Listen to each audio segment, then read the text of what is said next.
Good morning. I'm just checking out my hostel and I'm gonna go downstairs. I've kind of realized that being in hostels, being in the touristy areas, being around all this is getting in my head. Like this morning, someone woke me up at 4 in the morning. They were tapping my feet and saying, "You're in my bed, you're in my bed." I think it was a drunk girl that just came back from her night out. I wasn't in her bed, I was in my bed. And then she woke me up. And then at 8 o'clock again, some guy was just on the phone speaking to his Australian friend, talking about random shit. I was like, "Mate, I'm trying to sleep. Can you be quiet, please?" I'm not trying to complain much or be like whingy, but it's just a bit annoying. And like, I've kind of had enough of the touristy areas. I'm ready to explore and go like off the beaten path, if you know what I mean. So I'm in Cambodia right now, in Phnom Penh, and I think this is gonna be a bit of a gritty video, a bit gruesome. I don't know anything about the history here, but I know there was this one leader called Pol Pot, and I think he's done a lot of bad stuff. So we're gonna go explore that today. But first, I'm so hungry. I need to get some food. I got myself a bike for the day. I just wanna kind of like explore by myself. There was a tour going on in the hostel, but I just wanna do my own thing today. So we're gonna hop on here and try to look for some food. I don't know what the cuisine is like here. I do know sustai is hello and akum is thank you. It's very hot. I am in trousers, maybe that's a bit of a bad decision. Okay, it looks like there's lots of food places around here. Alright, my guy's got some pineapple over there. I'm gonna practice my Cambodian. Sustai, one pineapple? 2,000. I just want one. Just one. Oh yeah. Oh, two comes in one. Just one. Yeah. Come Akun. So we've got yellow watermelon here as well. I've never seen that before. Yes. Akun. Bye bye. This pineapple looks like a mango. I guess we just nyom it, and it's got this like stick thing.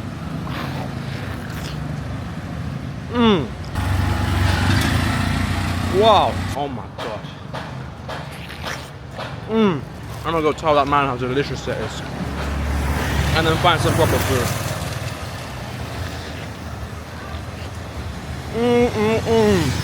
Amazing. Very good. Akun. Oh my god. I've never seen a pineapple this orange. Man's flabbergasted. Okay, let's find some chicken and get a move on the hunt for the Cambodian chicken. That's probably quite similar to the Vietnamese cuisine. I'm not too sure. Right, we've got ourselves a little market here. Oi, they've got those ones. I just want it cooked for me. Maybe this is like the fresh place. Oh yeah, I love how it's on a stick. So efficient. These Cambodian people are ahead of their time. We'll take big one, yeah, big, protein. Okay, we found some fish. We're with the locals. I've eaten my pineapple. No tourists can be seen. Oh wow, look, so they serve it on a big leaf. And then I think she's gonna give me some noodles as well. Everyone's drinking beer. Some guys offered me some beer, but I said no. Everyone uses beer to like socialize here. Oh yes. Maybe one of this. One, yeah. What is your name? What is your name? Yusabala. Nice to meet you. I sit here? I don't know where I'm supposed to sit. I do not have any idea I'm gonna eat that. Look at the size of that big daddy. I don't know how much it is. She showed me like a 1,000. 5,000, 15,000. Okay, let me just check how much that is. I think that's good. Okay, awesome.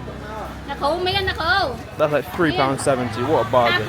Okay, we got that. 15,000. Wow, for fish, rice. Thank you. Akun, where can I sit and eat? Where can I sit and eat? Anywhere? There? Okay. There? Okay. Akun. Alright. We're gonna go sit down. Sit in here? Okay. Akun. All right. In the back of the tuk-tuk, we've got our goods. Bargain of a meal. And we've got everyone around us. I love it. I don't know how I'm gonna eat this, but I was watching a video and apparently you eat the stuff here with your hands. So, I've got a big daddy fish here. I'm just gonna rip open that bad boy and just eat him. Mmm. Yeah. Wow. It's a bit slimy, some of it. I hope it's cooked right. So that's the fish. What else have we got? I think this is sticky rice.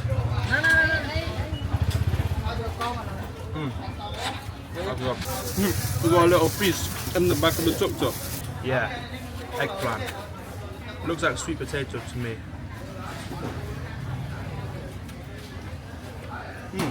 Nah, I don't like that one. Too slimy. Doesn't get more real than this. Eating a fish out of the back of a tuk-tuk in a market. Yeah, first day in Cambodia. This is gonna be fun. I don't know what to expect, but I just go with the flow. I go with the flow, and my goal for this series of Cambodia is just to step out the tourist zone a bit, explore a bit more, see the real side of it. It can get so annoying getting charged tourist prices everywhere, doing stuff with tourists. I'd much rather be with the real people. And this fish, oh my god, this fish annihilated. I ate out that fish so close. I put all the meat outside. Oh my god, I got all the meat outside this fish. I don't think you can eat the head though. What I've done is I've got my little rice plate. I've dashed some fish in there. I've chucked that sloppy little thing in there, and then she gave me this sauce, which is really good. And then I just dribble that sauce all in there. It's like a sweet chili sauce. And then the rice has got some texture, the fish has got some flavour. So far the people have been so friendly, I love it. I need to learn delicious in Cambodian. But you know when the food slaps so much, you just start moaning? Like, I'm being serious though. When you're just so invested in the food, it's like you've got a romantic relationship with it. That's how I feel right now. I don't usually get emotional when I eat food, but I just had a chili. And it's like, fuck the insides of me, basically. In a metaphorical term. Oh my god. I don't know what to do. Chili.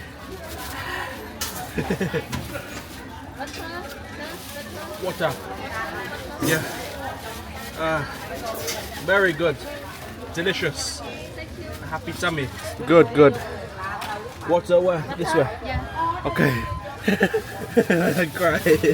Let's step up this tuk-tuk. Akun. Akun. Thank you. Bye-bye. Wow. I need some water. Or some milk. Surely milk would be a better idea. I'm just walking into this lady's shop. Come on, give me some milk. Milk, milk, milk. Do you have milk? Milk? Milk. Cow.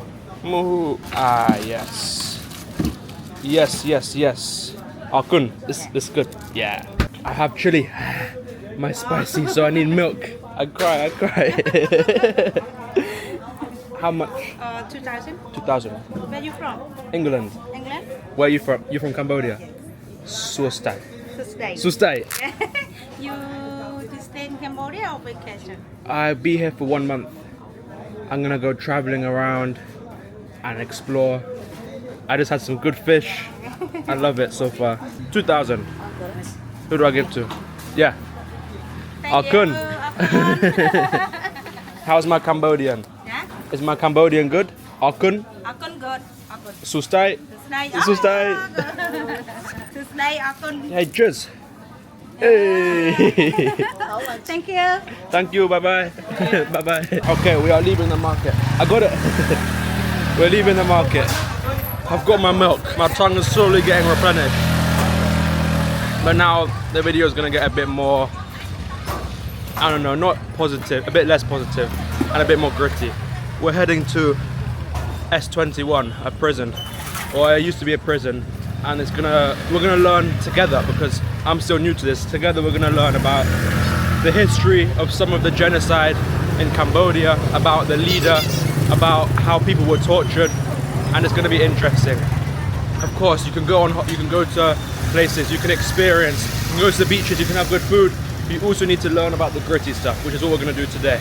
So I'm going to drink my milk, get on the bike, and I'll see you guys there. You know what I noticed as well? The Cambodian women, they are so pretty. There was these two girls, like a couple girls in this bar yesterday. I just went to get my sim, but then one of them came up to me, like I got a bit of water on the table. She was like, oh, I'll clean that up, is it wet? And then she looked down on my dick. She looked down on my private parts, and I was like, I had like a little nervous laugh. And then she started like, it's really weird, but like accidentally on purpose touching it when I was just getting my SIM card. And then she just went down to sit on another guy's lap. So I assume she was maybe a sex worker, I don't know. But I'm starting to realize I can start to read like vibes that people give off. So I just need to be careful, as always. It seems like a safe place, but always be careful and keep the wits about you.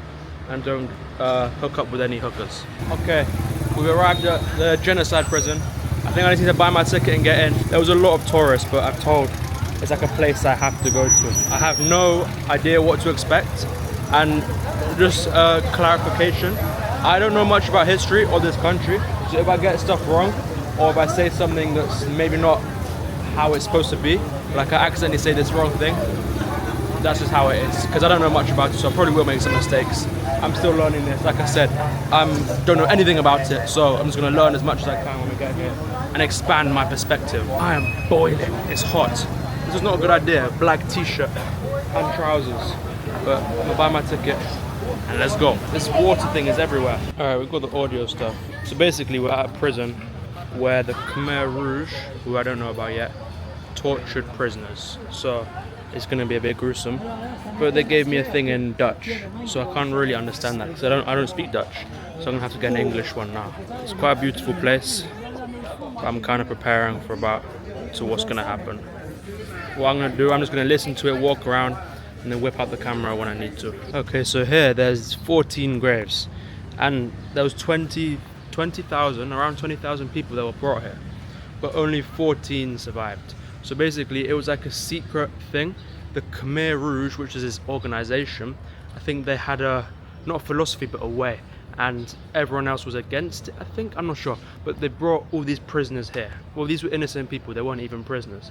They brought them here and they basically tortured them. They wanted to get information out of them, and then once they got the information, they killed them.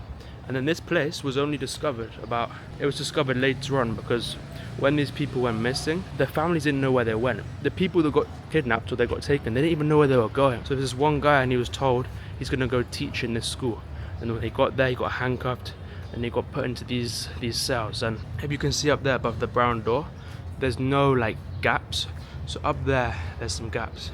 There's no gaps, so they had no space to breathe. And some of them were beaten about 3 times a day. I'll show you in the room in a minute. But if you look over here, these were the rules of the security. If you just read them, they're just pretty brutal. You must answer to my questions, don't turn them away. Don't try to hide the facts. Don't be ignorant. You must answer without reflection. You can't scream or cry when you're getting lashes. And these guys were getting lashed like 3 times a day. Do nothing and wait for my orders. And then for every infringement, for every rule they didn't follow, they got 10 lashes or shocks. What an introduction to this. Let me show you some of the rooms. Okay, so they had these iron beds, and they had to sleep on these, and their feet were locked in between these metal bars. And then in each room, you can see these gruesome photos. Basically, a photographer came in after, because this place was unknown, so it was discovered later on, and there was 14 bodies in this place. And then they just took photos of them and they started to discover. Because it was so secret, they didn't kill the prisoners with guns, they would beat them to death with like, I don't know, sticks or slashes. So it was more of a silent death, so the people outside couldn't hear. This was like a very secret thing that no one knew it was happening at the time. And if you look outside each room, there's these metal things, and it has the age and the gender of the people. There was one 16-year-old here. Imagine being 16 years old, getting taken away from your family, locked up in a room like this, tortured and beaten for literally nothing. For literally just being a civilian. It's sad. And then you can see, these were how the bodies were left. blood across the floor, legs amputated, really, really gruesome stuff. Me being here now is really, really hot because there's a fan on and the windows are open. Imagine being in here when the doors are closed, there's no ventilation. It's gonna feel horrible and you're getting beaten at the same time. It would be very uncomfortable. And this place used to be a school, so this big wooden frame, people would use it for climbing. But then sometimes they'd torch people. So they'd tie them by the wrist, hoist them up on that thing. I'll show you a photo in a sec. Hoist them up until they pass out. Then they get dipped into these bowl things here, which was full of shit, human waste, until they were like alive again. So it's like basically messing with their system. If you look here, you can see the photo. So he's held up by his wrists. They're not killing him, they're just torturing him. That's how bad it is. Dipped in the bowl of feces. So this person was called Pol Pot, and he was basically the leader of this organization, I think. And what they did was, because basically the US were dropping bombs at the time, so they told everyone, look, US are dropping bombs, you need to leave the city and come with us, you're going to be more safe. So then all these people, they had to flee to the countryside. Then when they were in the countryside, they were brought, basically, Phnom Penh, which is the city we're in now, it was just completely derelict. There was no one there because it just got wiped out. And then if people didn't move or comply, they'd get killed. And then they would come to this prison, I think, or yeah, then they'd take the people to this prison. And I think these here, they were people that had to learn the way of the Khmer Rouge. So they were like basically getting an ideology forced into their brain. And they were at this prison here, and the youngest, some of them were 10, and the oldest was like 20. Okay, so I think the Khmer Rouge, they had this thing called the Angkar, like a way that they thought was right or something. And they made everyone fear the Angkar. And basically they made people, not everyone went to the prisons, but these people, they were forced to work in agricultural land because I think the Khmer Rouge, they wanted to purify everything. They wanted everyone to be the same. I'm not too sure, but these people would work 19-hour days. You literally have kids here. And around after 3 years, people died of starvation. It was just like horrible working conditions. Like imagine doing 19-hour days. We complain when we have like a 5-hour work day when we're just sitting on our desk. But then you've got these guys literal being slaves. They were enslaved to the Angkar and they had to work like animals. So these are photos of the dead people. But the Khmer Rouge, they basically didn't like call these people by name. They called them it. They called them by their name tags. So I guess part of their ideology was to dehumanize everyone and literally strip them down to nothing. So they had no worth, no value, no nothing. You can just see everyone listening to the audio thing, like shocked, literally shocked. I never knew. I just had to watch a YouTube video as well to get some more information.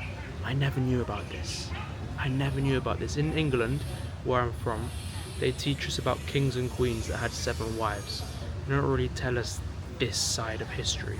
And I find this side of history much more interesting. So I was just hearing about some of the torture, or like how they'd kill people, and from S21 they take them in trucks, blindfold them and send them to these killing fields, which is another place in Phnom Penh.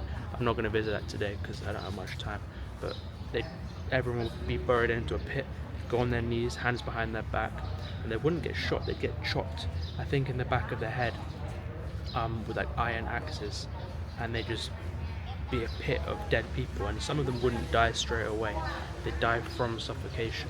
And then some other ways of torture and death were people would get the blood literally sucked out of them, so they get 4 bags of blood all taken out of them, so they'll be breathing like crickets, and they're basically half dead. And then this blood was used to supply the Khmer Rouge army, or it was used to supply the Khmer Rouge soldiers for more blood so they could stay alive longer. Yeah, I'm lost for words. I've still got lots more to discover. I've got this map, and like again, sorry if some of the information I'm saying is wrong. I'm learning as I'm going, but I thought it'd just be interesting to document it and show you some of the photos and the torture stuff. But we're gonna head to building C now. I've been in 2 buildings so far, and yeah, this was a genocide, and the guy was kind of like a Hitler. They were saying it made Hitler look like a normal person, the stuff that this person did. And some of the guards, some of the people that worked in the prison who did the torturing, they were like 15 years old. So those the big photo of like people I showed you back there with the black shirts on that I said were already young, it turns out they were the guards. So they had no problem. Actually, even for them it must have been horrible, having just to torture people and just kill them. And if they didn't do what they said, if they didn't follow the orders, they'd become prisoners as well, and they'd get destroyed. It's very, very brutal. So if you see this building right here, this is building C, and this barbed wire behind me is basically one time this person tried to commit suicide. Or no, they did commit suicide, so they killed themselves. And then the guards, they put up barbed wire to make it impossible for other people to commit suicide. So then, all these people were getting tortured. They were basically on the brink of death. And when you're that far getting tortured, you're probably going to want to die because getting tortured is more painful. But these barbed wires, they prevent people from committing suicide. So the people just had to keep going through that pain. I just couldn't... Some of this stuff is just like... You can't... Your human mind can't imagine what it's like because we've never experienced anything like this or seen anything like this. But imagine that level of pain. Imagine how horrible it would feel. And then I'm going to take you inside of these cells now. So inside these cells here, this is where prisoners would be. And they'd be shackled up, they'd be tied to these, you know, those metal things that go around your feet? Those things I was showing you earlier. In the night, they had to keep completely still, because if they moved a tiny bit, they'd get beaten again. So imagine trying to sit down here without moving, and you're probably in immense pain already, and you have these iron things around your feet.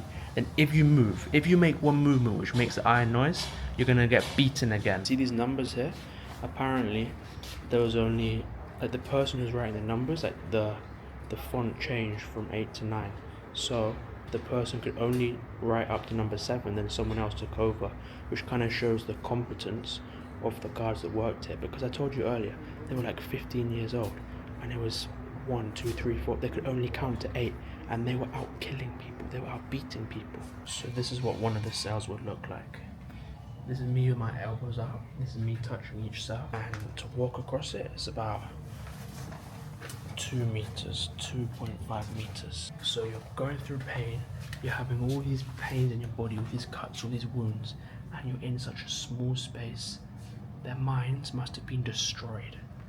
Their minds must have been destroyed. They must have, I said again, I can't understand what it must have felt like. It's impossible to. As you can see on the walls of inside the doors, to say I'm in the cell here and the doors close on me, there's lots of writing. So apparently what happened is the guards would write stuff. I think this is in Khmer, the language. They would write stuff and it would say, one of the things said, I was looking for it, I couldn't find it. It said, don't be too free. So you're already trapped in something feeling so claustrophobic. And then you've got something that you read every day saying, don't be too free. Jesus. You can kind of start to sense the monstrosities of the regime. I don't know how to say this, but how not real life it was. How distressing it must have been for these people. I'm finding it hard to explain some stuff because it's so unhuman, it's so inhumane. How inhumane they made the people feel. You can just see people sitting there. Everyone's got audiobooks in, and they're probably thinking, damn, what is going on? I'm very grateful I'm able to see this as well, because at the start of the video I was saying that when I've been traveling, or most people I've seen traveling, they just go out drinking, they go to the beach, they party, they do all these things, but then they wouldn't see the nitty-gritty stuff. And I haven't been partying much, but I haven't seen much of the harshness. I've been in comfort. I haven't seen much poverty because I've been in the touristy places. So in the next videos I'm going to be discovering the unknown and embracing more discomfort, because this is where your perception really widens and you actually learn some important information. Otherwise you just see half the side of it. So this person here, Mr. Van Nath, he actually survived it and he died later on. But because he was a painter, he had very vivid memories of what it was like, and they actually took him out of the place because he was so good at painting. And he started painting photos for Pol Pot, so basically propaganda photos to help him become more powerful. And these are some of the photos that he did. I'm not going to speak, you can just look at them.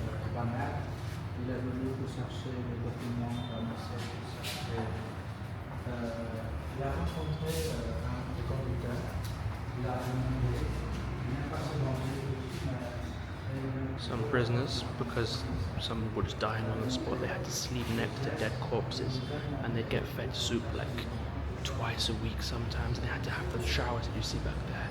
And some of them had to literally eat insects because they had no way to like survive. So this here is a lady, and they're basically using pliers to rip out her nipples, and they're basically making wounds and filling the wounds with centipedes, and then the centipedes would be in this box here, and they'd also put the centipedes in her private parts, so where babies come out, and she's tied up like that so she can't move.